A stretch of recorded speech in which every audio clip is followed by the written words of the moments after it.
പുതുവർഷ ദിനത്തിൽ ശബരിമലയിൽ വൻ ഭക്തജന തിരക്ക്. ഇന്നലെ 1,00,000-ൽ പരം തീർത്ഥാടകർ ദർശനം നടത്തി. തിരക്ക് വർദ്ധിച്ചതോടെ കാനനപാത വഴി ശബരിമല സന്നിധാനത്തേക്ക് എത്തുന്ന ഭക്തർക്ക് നൽകിവന്ന പ്രത്യേക പാസ് ദേവസ്വം ബോർഡ് നിർത്തലാക്കി. മകരവിളക്കിനായി ശബരിമല നട തുറന്നതോടെ പരമ്പരാഗത കാനനപാത വഴി എത്തുന്ന തീർത്ഥാടകരുടെ എണ്ണം വർദ്ധിച്ചു.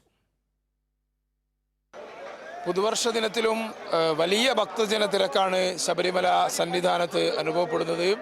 നീണ്ട ക്യൂ ഇവിടെ ദൃശ്യമാണ്. വിവിധ സംസ്ഥാനങ്ങളിൽ നിന്നെത്തിയ തീർത്ഥാടകർ ഉൾപ്പെടെയുള്ളവർ ഇവിടെ ദർശനത്തിനായി കാത്തു നിൽക്കുകയാണ്. ഇവർക്ക് കുടിവെള്ളം ഉൾപ്പെടെ നൽകിക്കൊണ്ടാണ് തീർത്ഥാടകർക്ക് ശബരി സന്നിധിയിലേക്ക് എത്തുന്ന തീർത്ഥാടകർക്ക് കൃത്യമായി കുടിവെള്ളം ഉൾപ്പെടെ നൽകി വരുന്നുണ്ട്. അങ്ങനെ കുടിവെള്ളം കൃത്യമായിട്ട് കൊടുക്കുന്നുണ്ട്. കൃത്യമായിട്ട് കൊടുക്കുന്നുണ്ട്. എല്ലാം നല്ല എല്ലാവരും കുടിക്കുന്നുണ്ട്. നല്ല വെച്ചാൽ ഒരു ആർത്തിയോടെ കുടിക്കുന്നത്. കാരണം അത്രയും നേരം ക്യൂവിൽ നിന്നുകൊണ്ട് നല്ല സ്വാദിഷ്ടമായി തന്നെ അവർ കുടിക്കുന്നുണ്ട്. നല്ല ചൂടോടെ തന്നെ കൊടുക്കുന്നുണ്ട്. പറയുകയാണെങ്കിൽ 1,483 തീർത്ഥാടകർ ഇന്നലെ ദർശനം നടത്തി മടങ്ങി.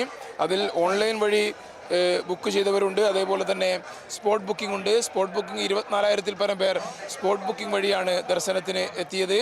കാനനപാത വഴി പ്രത്യേക പാസ് മൂലം തീർത്ഥാടകർ കഴിഞ്ഞ ദിവസങ്ങളിൽ എത്തിയിരുന്നു. ഇത് ഹൈക്കോടതിയുടെ കൂടി ഒരു നിർദ്ദേശത്തിൻ്റെ അടിസ്ഥാനത്തിലായിരുന്നു ഇത്തരമൊരു ക്രമീകരണം ഏർപ്പെടുത്തിയത്. എന്നാൽ അനിയന്ത്രിതമായ തിരക്ക് വർദ്ധിച്ചതോടെ ഇതിന് നിയന്ത്രണം ഏർപ്പെടുത്തി താൽക്കാലികമായി ഈ പാസ് സംവിധാനം നിർത്തലാക്കിയിരിക്കുകയാണ്. അതും യാതൊരു പ്രശ്നമോ പരാതികളോ ഇല്ലാത്ത ഒരു മകരവിളക്ക് മഹോത്സവ കാലം കൂടി പൂർത്തിയാക്കാനാകും എന്ന പ്രതീക്ഷയിലാണ് ദേവസ്വം ബോർഡ്.